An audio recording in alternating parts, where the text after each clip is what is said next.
Today I want to talk about rigs, and in particular I want to talk about one of the big reasons why I think rigs fail, and something that you can do that could actually be a massive edge for you this year. So to demonstrate this today, I've got the most bone stock standard rig you can get. I have a semi-fixed system here.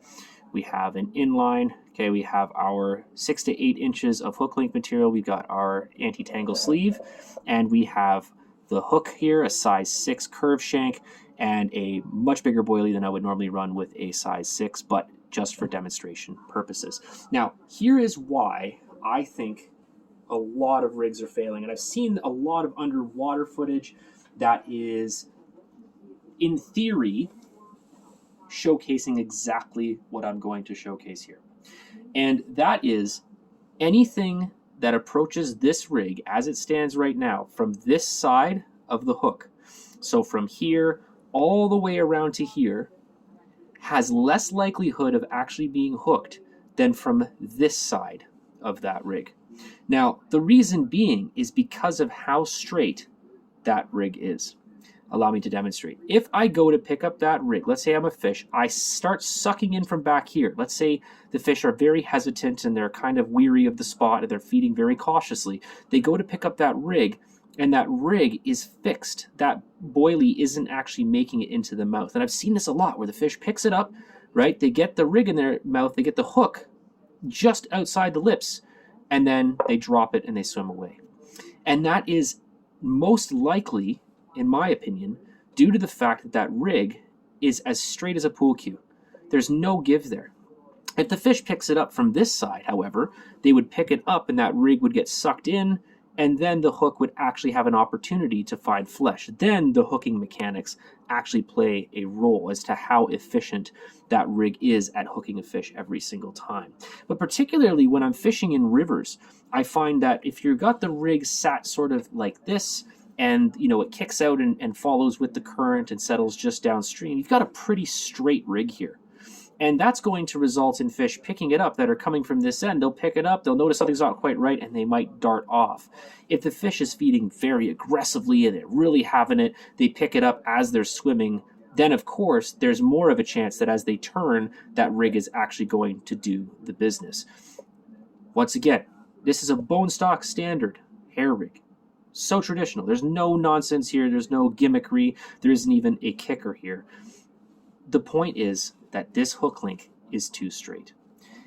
If that rig was even positioned like this, then that would give that little bit more before the rig actually fully straightens out. Same thing if it were facing this way. If that rig got picked up and sucked up, but it had a little bit of space, it would go further into the mouth on that initial vacuum effect than if it were absolutely pool cue straight. But of course, we're casting out this rig 100 yards. It hits the water, bloop. The anti-tangle sleeve does exactly what it's supposed to. It kicks that rig away, right? And we're left with a rig that who knows how it's truly sitting. Well, I have a solution potentially to show you that I feel could make a world of difference. And it may even guarantee you 1 or 2 more bites from those finicky fish that are feeding right at the precipice, way out here, that are picking up those rigs and getting away with it. I might just have a solution for you. So what I propose here is the use of PVA string.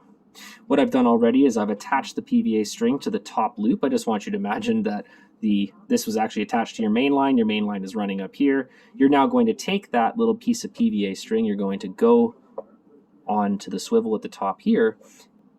So obviously you see there, we're going to tie this shorter than we tied our hook link.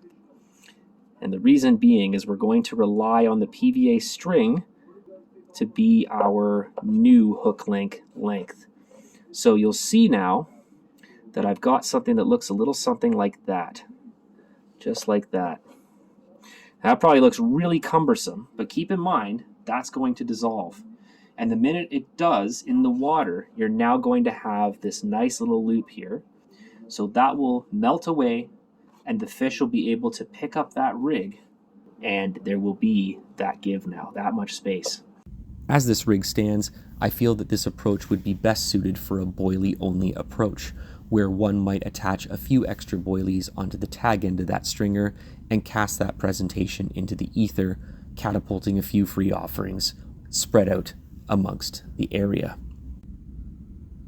Note that similar mechanics could be achieved with the use of a PVA bag or with a method feeding approach where the rig is curled back into the free offerings. Regardless, I hope that from this you have learned that by putting a little bit of a bend in that hook link, you can most certainly put the odds in your favor. Thanks for watching.